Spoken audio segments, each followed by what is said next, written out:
ایک مرتبہ لاہور کا ایک نوجوان تھا، اس کی شادی کو کچھ مہینے ہو گئے تھے تو ملنے کے لیے آیا. ہم نے پوچھا سناؤ بھائی آپ خوش ہیں؟ تو بڑا غصے میں تھا، کہنے لگا جی کیا کروں، بس ماں باپ نے ایسی بیوی ڈھونڈ کے دی ہے جو بالکل جو ہے نا وہ دین سے محبت نہیں رکھتی، نماز نہیں پڑھتی، کہتا رہتا ہوں پردے کا خیال نہیں کرتی، فلاں نہیں کرتی، فلاں نہیں کرتی. ایک لمبی چارج شیٹ اس نے بنائی ہوئی تھی. تو مقصد اس کا یہ تھا، یہ کہتے ہیں to read in between the line, کہ اگلا بات تو کر رہا ہے لیکن مدعا کیا ہے یہ سمجھنا پیر کا مقصد، پیر کا کام ہوتا ہے. ہمارے حضرت فرمایا کرتے تھے اگر مرید ہونا 420 تو پیر ہوتا ہے 840.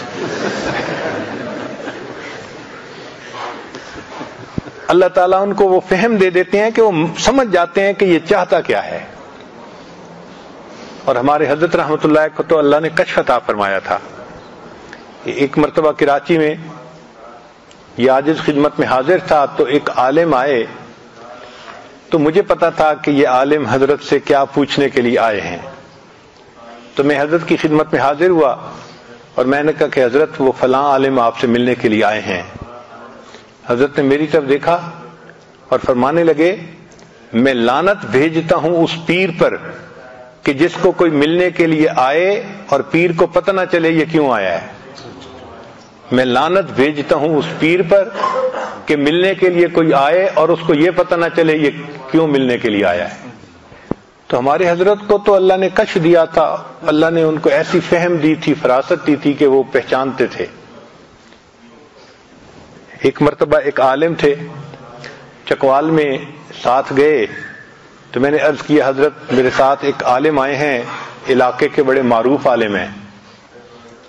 اچھا مجھے نہیں پتا تھا، وہ پہلے حضرت سے مسافہ کر کے چلے گئے تھے.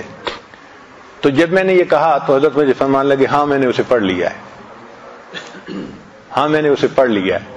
یعنی آئے اور مسافہ کیا اور مسافہ کرنے کی دیر میں حضرت فرمان لگے میں نے اسے پڑھ لیا ہے، مجھے پتہ ہے کہ وہ کس درجے کا عالم ہے. تو یہ فراست ہوتی ہے جو اللہ تعالیٰ عطا فرما دیتے ہیں.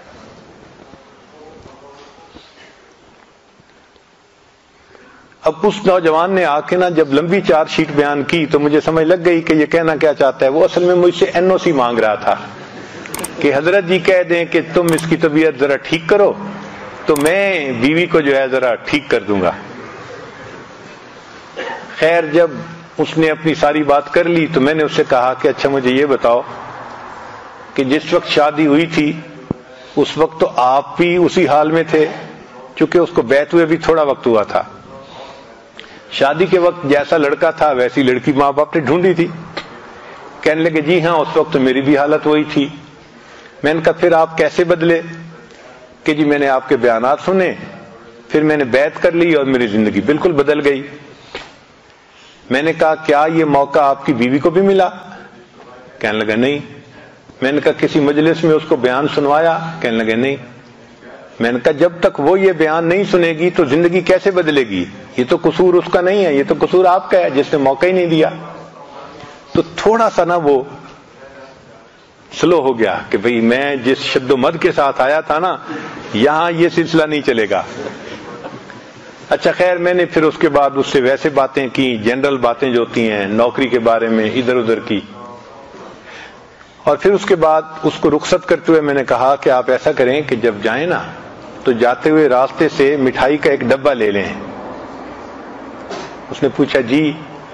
میں نے کہا وہ جا کے جب گھر میں دسترخوان بچھے نا کھانے کے لیے تو وہ مٹھائی کا ڈبہ بھی اس کے اوپر رکھنا اور ان میں سے مٹھائی کا ایک ٹکڑا اٹھا کے نا بیوی کے منہ میں ڈالنا. وہ مجھ سے پھر پوچھتے جی؟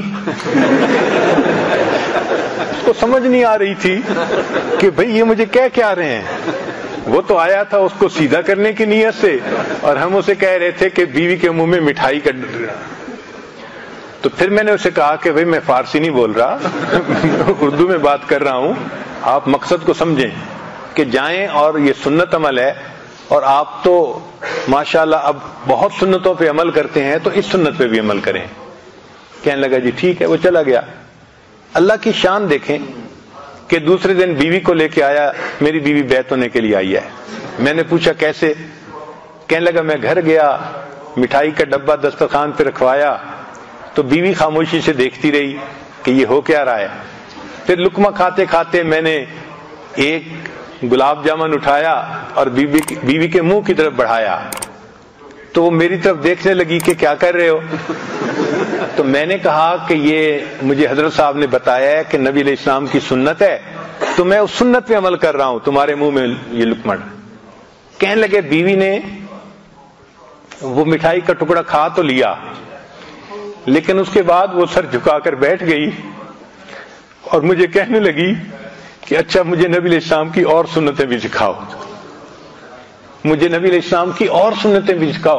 ایک سنت پر عمل کرنے سے اس بچی نے پردہ بھی شروع کر دیا, نماز بھی شروع کر دی, زندگی کی ترتیب ہی بدل لی اس نے.